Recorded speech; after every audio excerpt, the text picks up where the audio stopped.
Oi, iniciamos mais um PostoCast. Hoje nós temos o prazer de receber o presidente Manuel Novaes Neto. Ele preside o Sindiposto Ceará e tem feito uma administração muito bacana na defesa dos interesses da revenda, do mercado e principalmente da sociedade cearense. Mas hoje nós vamos ouvir o Manuel Novaes Neto, cidadão. Não vai ser o presidente, não vai ser o comerciante, é a pessoa do Manuel Novaes Neto. Então, eu gostaria de começar um assunto que ele gosta muito. Tanto é que quando ele tem um toque no telefone dele, que é bem interessante, naquela mesa está faltando ele, que lembra muito o pai dele, do qual eu tenho a honra de ter sido amigo, que é o Paulo Novaes, de saudosa memória. Então eu queria começar pedindo que o Neto, eu gosto de tratar de Neto, que é o nome familiar dele, falando sobre o Paulo Assunção Novaes, seu pai. Muito obrigado aí, Antônio José, pela oportunidade, mas na realidade o seu Paulo vem de uma família humilde, lá da Pacatuba, e o vovô, pai do meu pai, casou 2 vezes. Na primeira família, 14 filhos, 7 homens, 7 mulheres. Na segunda família, 14 filhos, 7 homens, 7 mulheres. 28. Então o velho não tinha muito o que fazer, não. Tinha que fazer muito, era menino, né? Eita fera! E uma dificuldade naquele tempo, né? Todo mundo tinha que... Embora Pacatuba seja relativamente perto, Hoje né? é perto. Naquele tempo era difícil, porque a estrada era de barro, era um indo e um voltando e tendo que cruzar um pelo outro com cuidado. E cheio de poeira. Uma poeira danada e tal. E o vovô tinha fazenda, mexia com fazenda. Foram 2 irmãos portugueses que vieram de Portugal e resolveram se situar, embrenhar aí pelo sertão do Ceará. O outro irmão dele foi para a Bahia, plantou a semente da família na Bahia. O meu avô ficou no Ceará, ali na Pacatuba, e depois foi soldado da borracha, foi para o Pará, para o Amazonas. Teu avô, né? O meu avô, né? E aí, nisso, ele levou o irmão mais velho do meu pai para lá. E ele ficou morando por lá, formou família e tal. Tem família Novaes hoje em Belém, tem família Novaes em Manaus, tudo oriundo diretamente do vovô Manuel Novaes. O meu nome, que é o teu nome. É o meu nome, exatamente. E é Manuel com U, né? Manuel com U e Novaes com I. E a família muito trabalhadora, muito estudiosa, conseguiu se sobressair, né? Conseguiu fazer alguma coisa na vida. Tenho tios que foram dos Correios, tio que foi dentista, tio médico, familiares que foram para a iniciativa privada. E depois terminaram se encontrando, né? Os Novaes também, quando o outro irmão lá na Bahia, a família cresceu muito, e se estabeleceram ali pelo sul do Ceará, em Jati. Mais Novaes. Mais Novaes. E tem a célebre história da briga das famílias Ferraz e Novaes, lá no sul do estado. No sul do estado, quase divisa com Pernambuco. Mas como nós fazemos parte dos Novaes frouxos, né, os Novaes mole, imagina. Aí ficamos por aqui mesmo. Eu me lembro que esses Novaes que você está dizendo que é frouxo é que chegaram para falar com ele e disseram que o último valente vocês tinham matado semana passada, né? Não, nunca houve isso, não. Eu tinha um tio que era muito engraçado, e ele dizia o seguinte: rapaz, Novaes só tem barulho. Eu não conheço uma cruz fincada por um Novaes. E como é que o Paulo Eu chamo Paulo porque ele foi meu companheiro de Rotary, eu fui secretário dele, depois fui diretor de protocolo, e no Rotary a gente se trata de companheiro. Não é o companheiro que vocês estão pensando aí, não. Ave Maria. Ave Maria. E aí, Neto, como é que foi a chegada do Paulo na ESSO? Só um parêntese, a ESSO é a companhia de petróleo mais antiga que atua no país. Hoje ela atua somente na parte química e em consultorias. Não, ela tem também uma grande presença na área de prospecção, ainda hoje. Exatamente, prospecção. Então ele fale um pouco aí do teu pai. Aliás, já que você foi falar em prospecção, fala um pouquinho da ESSO depois do teu pai. Não, a companhia, ela deve ter hoje mais de 100 anos de Brasil. Continua ainda, né? Continua, mas ela não... Não está no varejo, ela né? deixou de atuar no varejo, no que chamavam antigamente de retalho. Retalho, Era retalho. Retalhista. Retalhista. Revendedor retalhista. Era revendedor retalhista de combustíveis derivados de petróleo. A companhia, uma empresa muito grande... É a maior do setor até hoje. Do setor é a maior até hoje. Ela era foi a maior empresa do mundo durante muitos anos. Depois que surgiram as Big Techs, né? Ela passou a...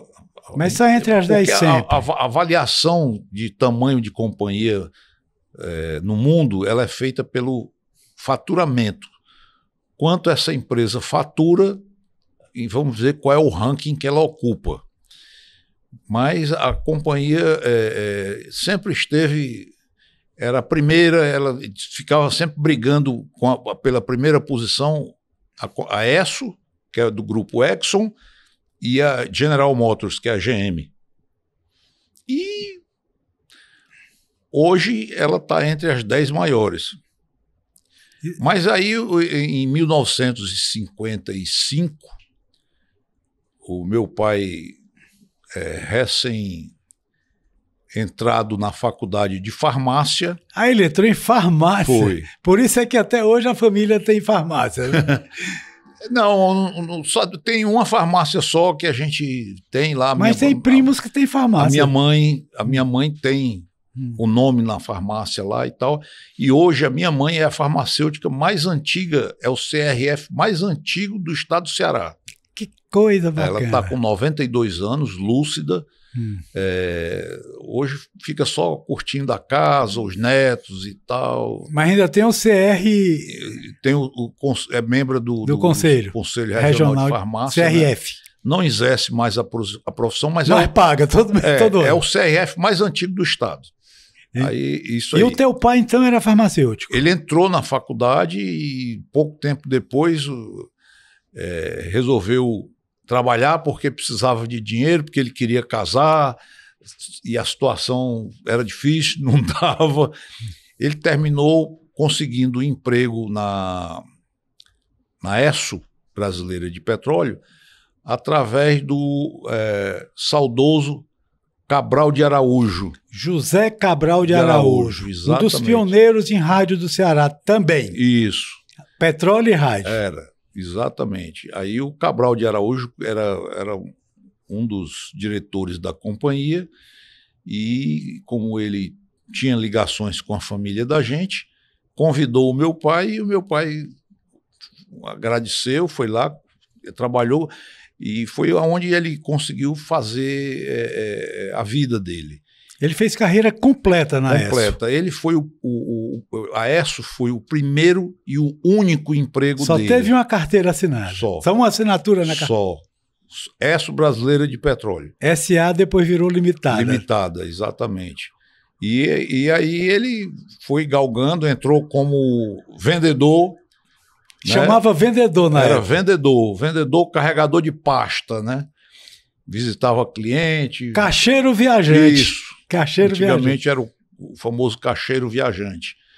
E aí ele foi de caixeiro viajante, passou a supervisor, passou a gerente, depois gerente de vendas, depois gerente geral, depois ele foi... A companhia tinha uma política de trabalho típico hoje, as multinacionais fazem, inclusive as multinacionais brasileiras hoje seguem a política de antigamente. Você é promovido, você vai para um lugar onde você vai ser promovido, fica lá 2 anos, no máximo 3, depois vai promovido para outro canto, outro cargo. É parecido com as Forças Armadas, que o pessoal passa 2, 3 anos na cidade. É, mais ou menos isso. Mas não é muito bom falar nas Forças Armadas, não. Mas então, olha, falando aí do Paulo, eu gosto sempre de dizer que o prestígio dele na ESSO foi tão grande, que eu acho que você vai concordar comigo, que hoje um presidente da Exxon na América do Sul tem menos poder do que ele naquela época. Confirma isso? Não sei não, mas a lenda diz que ele tinha um bocado de poder. Eu me lembro, Neto, que na década de 70, quando a Petrobras chegou para abrir varejo, dizem as lendas, né? Dizem as boas línguas, não é nem mais língua, que ele saía com talão de cheque para reverter posto que tinha virado Petrobras para voltar para essa. Talão de cheque, ele comprava o posto na hora, é verdade. É verdade isso? É verdade. Então era um peso. Então, em outras palavras, qual é o presidente na América do Sul da Exxon que tem esse poder? Não tem. Não tinha. Tem várias histórias, o pessoal conta muito.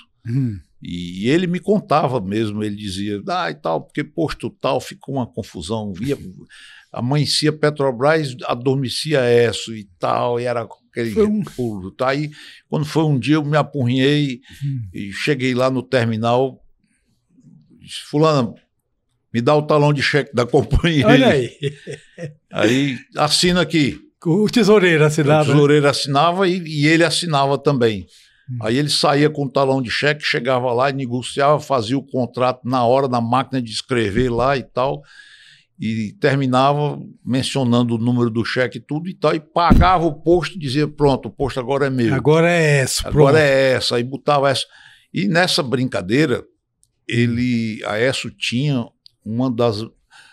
No Ceará, né, basicamente em Fortaleza, ela tinha um dos maiores números de postos próprios. Eu lembro disso, ainda alcançamos.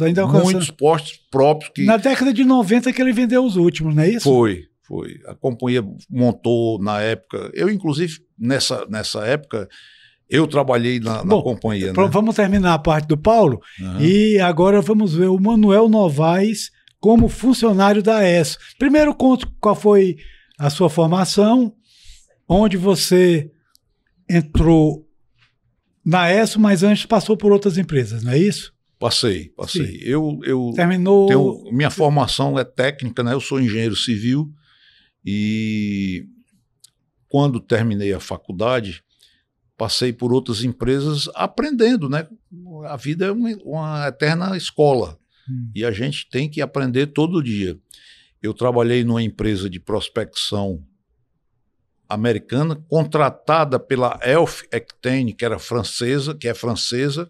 E é de petróleo também. Né? A Elf comprou uns contratos de exploração de petróleo em mar aqui no Ceará, contratou a Diamond M Perfurações, que criou nos Estados Unidos, chamava-se Diamond M Drilling Company, que era empresa de prospecção de petróleo. Ela abriu uma filial no Brasil com o nome de Diamond M Perfurações do Brasil e eles tiveram que contratar pessoas e tal, e eu fui contactado e tal, e fui trabalhar lá para ajudar no escritório deles aqui em Fortaleza. Tinha todo um serviço de suporte, de plataforma, de rebocadores que... Era grande, então, a estrutura. O negócio era grande, era muito grande.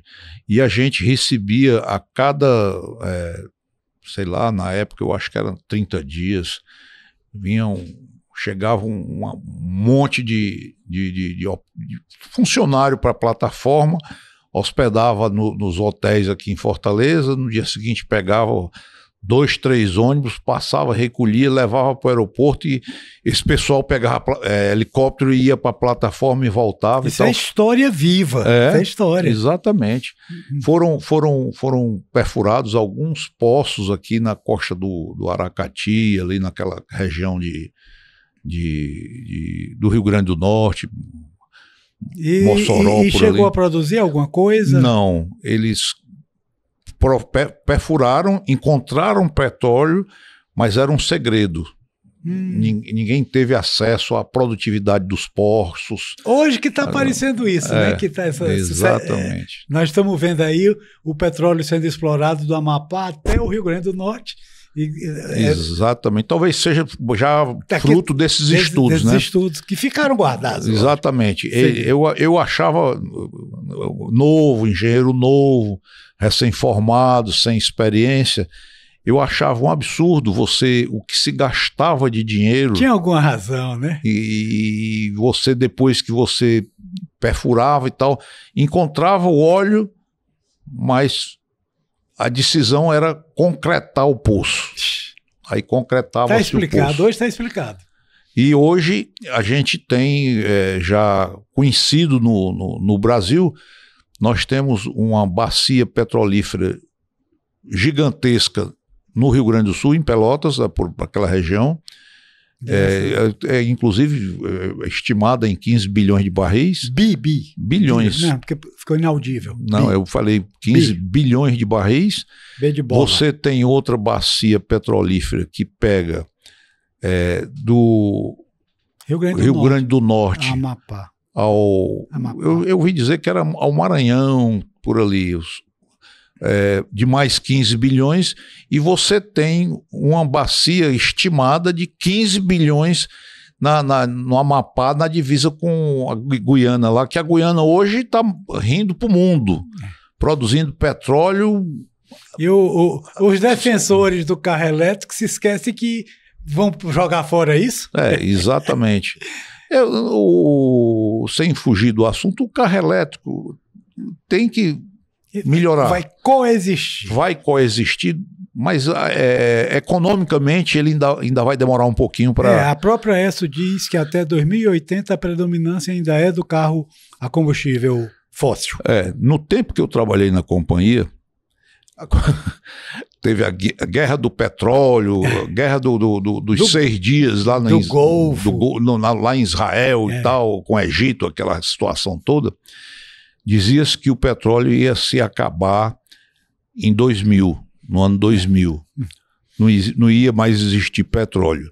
Depois começaram a pesquisar, descobrir novas jazitas e tal, no Irã, no Iraque, no próprio Golfo lá, e aquela coisa toda. E depois fizeram a grande descoberta de petróleo no Golfo do México, que foi uma redenção para aquela região. E o que eu acho interessante, né? Depois dessa descoberta no Golfo do México, a companhia, a ESSO, ela já dizia o seguinte: tem petróleo para abastecer o mundo até 2030.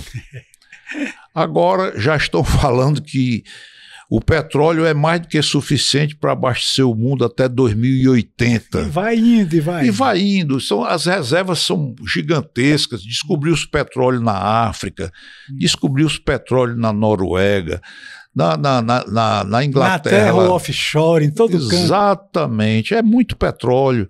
E fica interessante, né? É um combustível hoje relativamente barato, mas o pessoal resolveram formar os cartéis do petróleo, a OPEP. Aí carece, né? Aí eles comandam, né? Comandam de uma maneira tão eficiente que quando o petróleo começa a cair de preço, eles reduzem a produção. Aí você gera necessidade. E por incrível que pareça, eu acho que pouca gente se dá ao trabalho de ler e de procurar saber como, mas os Estados Unidos continuam sendo os maiores produtores de petróleo do mundo até hoje. Ninguém sabe onde é que ele bota isso, que não fica comprando o tempo todo, até da Venezuela ele compra. São os maiores consumidores de petróleo do mundo.